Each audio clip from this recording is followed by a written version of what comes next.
But for our WCC audience, let's talk more about the Cougs and their tournament appearances in 21, 22, and 23. They were the PAC champions in that 23 spring. And Coach Cami Etheridge, the National Coach of the Year. She's with us now, as is Tara Wallach from Canada and Estera Tuhina from Kosovo. I'm JB Long. Great to be with you here at Resorts World in Las Vegas. Welcome to each and every one of you. How's the day going so far? It's been fun. Yeah? Yeah, it's great to be here and get to talk and answer questions, and it's amazing. Bit of a whirlwind, I'm sure. A lot of pictures, a lot of questions. A lot of pictures. Good for the gram. Exactly. Yeah, fortify your supply. Coach, let's start with your contract extension. Congratulations. We'll just get that out of the way. I'm sure it's great to extend your horizon in Pullman, especially at this moment of transition in time. Yeah, I feel great about Washington State and who we have in our program, certainly our leadership, and thrilled that they still want me. How are things on the Palouse? I've had a chance to go up for football lately. There's always great pride in that athletic department. It's such a unique community. It seems really amplified in this window as you carry that brand into WCC basketball. Yeah, I mean, I feel so blessed to be there. Some tremendous colleagues and peers as coaches. I think some of the most elite coaches out there. Everybody's doing it a little bit different as far as recruiting and being successful. And we're just trying to stay afloat and do the same thing. But thrilled about Ann McCoy, our athletic director, and the direction of what they're trying to do. And again, their support for our program is giving us a chance to compete. Estera, how have you enjoyed your time on the Palouse? Long way from home, of course. I mean, it's amazing. It's a small town, but as you said, it's a great community. Everyone loves athletic department, and we all support each other, and I think it's great to be in an environment like that. Tara, much closer for you, right? You're from just north of the border? How far is the drive? 7 hours. Okay. Not too far. So friends and family have been able to make the trip to see you play at times? Yeah. But most importantly, I understand you're a ping pong player. Oh, yes, I am. Any challenges here for you in Las Vegas? No, not yet. Level of competition isn't good enough. No. How about this offseason on the hardwood? What did you go to work on to try and improve your individual game for the benefit of your team? You know, being the only senior, it comes with some challenges, but I think during the off season, it was important to really know the plays, know the program in and out, so I could help the 6 incoming players with that. And you know, our team is so versatile, like everyone can play multiple positions, and that will lead into what plays, what positions people will need to know, and with that will help me know it better and help the team further that. So yeah, it's just exciting. What are some of those challenges you referenced, being an upper class player and a leader? Well, you know, the responsibility being a senior, and I mean, it's my last chance last year to leave everything on the floor, and I think I just have to get that mindset across the team. And you know, with the newcomers, everyone is just so passionate about the game, and the freshmen, you can't get them out of the gym. Like, they're always in there, they always want to get better, and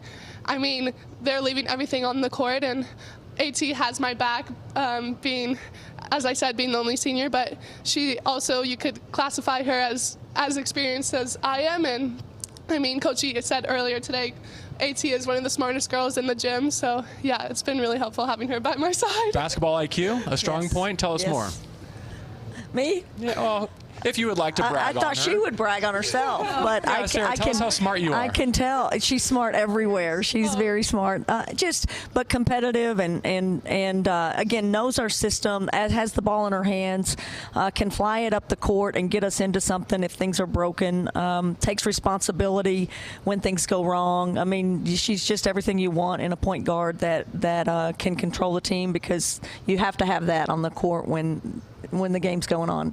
Tara referenced some of the voids you tried to fill this offseason and adding to your Cougar roster. What types of players did you target, and were you able to bring in to fortify what's already there in Pullman? Yeah, I mean, I think our wings are unbelievable. You know, we again, I think bigger, stronger wings, versatility, people that can shoot it, people that drive it well. Again, I think a little bit better, maybe defensive mindset, a better athlete in some positions on the floor. You know, I just feel like we have a lot of weapons. I think we might shoot it a little bit better this year. I think we have a chance to be a better defensive team and change things up there.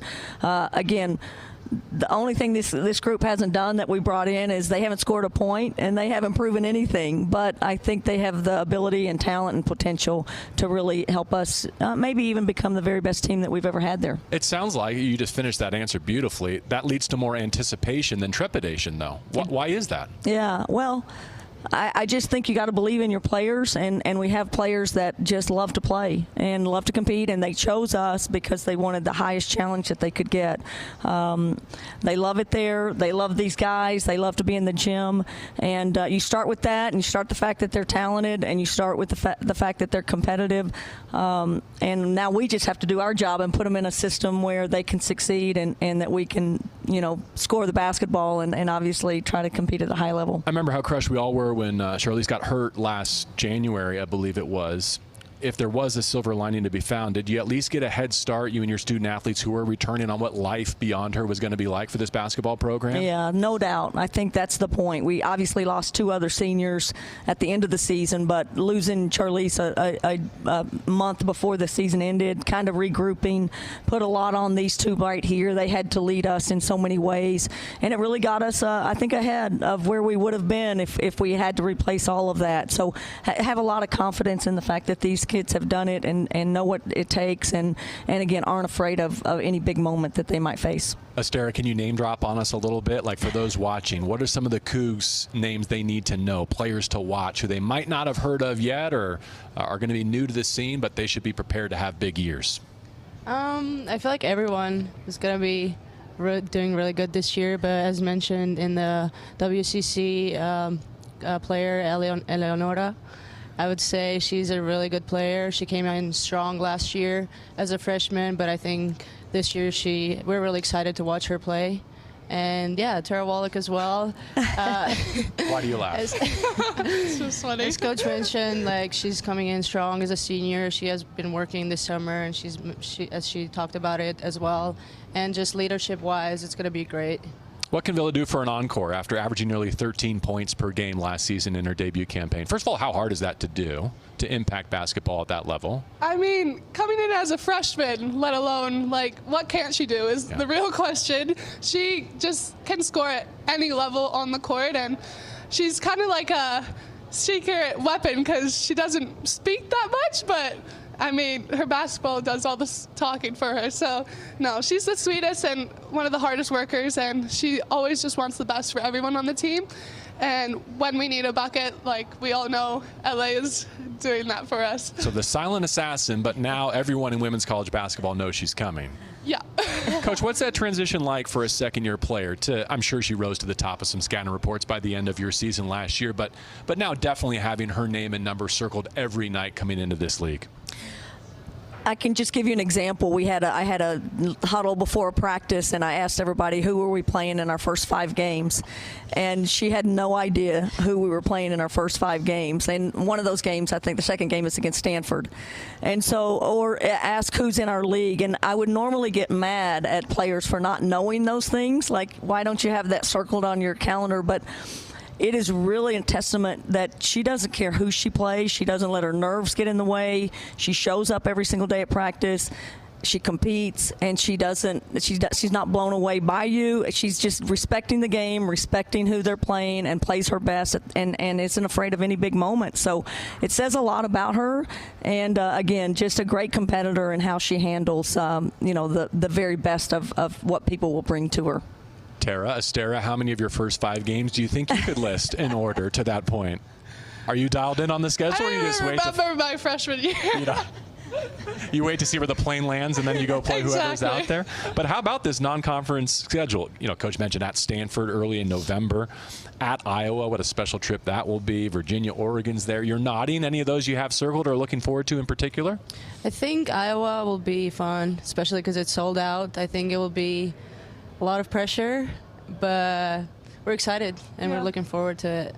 I mean, they made it so far to March Madness last year. They're just the team to beat, and imagine what we could do and just shock the world if we could beat them. So I think it's just a great opportunity, and Stanford, I mean, we've never beat them either, so it's just putting the Cougs on the map and showing the world what we could do.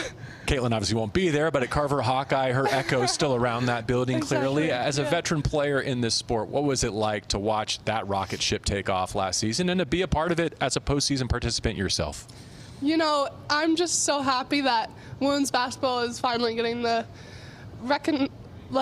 the social media that it deserves, and I mean, it helps us moving forward, and just March Madness in general, just more viewership is insane, and it's just, I mean, it makes me happy, and I know graduating in a year, but just looking forward to the program moving forward because there's so many young players on the team this year, so just looking forward to their future. Before I lose that thread, you mentioned graduation. How are the academics coming? What are you working on? Oh, you know, after this semester, I'll be done with my communication major. So next semester is just fun classes. I might take a golf class. You never know. Just fun things. I'm just looking forward to enjoying had the same reaction I did. Like, did they offer golf class? Palouse Ridge, you get to go out and just play and get credit for it? She is in a wine tasting, beer tasting thing right now, but I'm in a maybe wine she tasting shouldn't. class right now. We're actually on the beer portion of it, so I'm glad I'm missing that. I mean, what a great curriculum. Where do I sign up for this major? It would help with communications, too. They should be closely aligned, don't you think? Esther, in the classroom, anything you want to add? Beer, wine, or otherwise? No. Golf? Not yet. Just the core curriculum? Yeah, just my major. She's a genius. Yeah. She's pretty much a genius. That's what I Yeah. keep hearing. What do you think is beyond your basketball life? What would you like to be professionally? I think that's a problem for the future. Yeah, I haven't thought about that yet. Okay, I was going to say, is that because you're living in the present or because you just haven't devoted enough both thought of them. Yeah. What has your time, in Pullman in the United States been like? And similarly with the stage of women's basketball, how have you seen it grow? What's different now than when you first arrived and thought you were walking into something?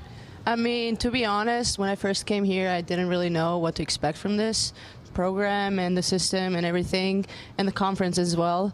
But once we started playing and once I realized where I was, it changed my perspective. But now that we have the conference change, I think my mindset is still stays the same. We still are going to do what we've been doing this whole time, and I think that will be what we need in order to make it to NCAA tournament and maybe and hopefully win there a couple of games. Nice. Coach Etheridge, I don't think you can assemble a college basketball team without looking internationally anymore. Clearly, you've been at the forefront of that as well. How has that changed over the course of your career, and is that something you relish now? We saw the men's game just explode internationally in the previous decades. Is that still available to the women's game as well? Right. I mean, we've got to go wherever we can go to get the best players we can get. And clearly, where we're located, sometimes it's not the easiest place to get to, and we don't attract every American that's a good player. And so we've found that we can go to other countries and get some of the very best players. And I love coaching internationals. They actually relish the American system coming in and the opportunity that they get to come to America to play basketball, to get an education, and they take advantage of everything that a university offers them. So it's turned out to be a great thing for us. Not that we don't want to recruit, Americans, not that we wouldn't love to have a lot more money in our NLI pool that we could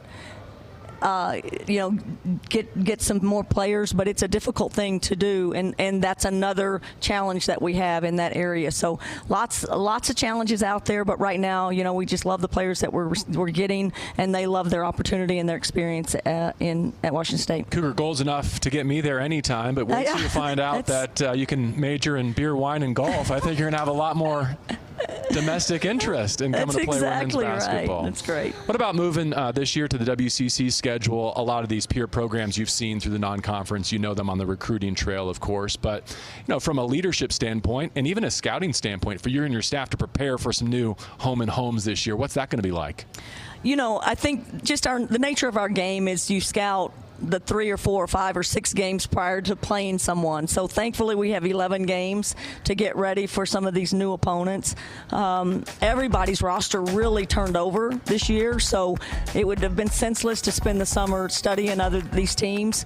Clearly we know Gonzaga. They've been the first thought and last thought of this league for a long time, so you know who they are and how they play.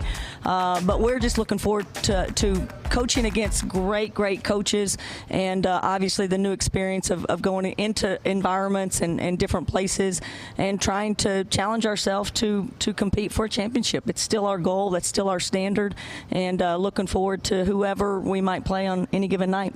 And they have to come to Beasley, too. They got to come to us. What a challenge that will be. Great to see you all. Thank you for your time here in Las Vegas. We wish you the very best on and off the court this season. Thank you. Thank you. Go Cougs. Go Cougs.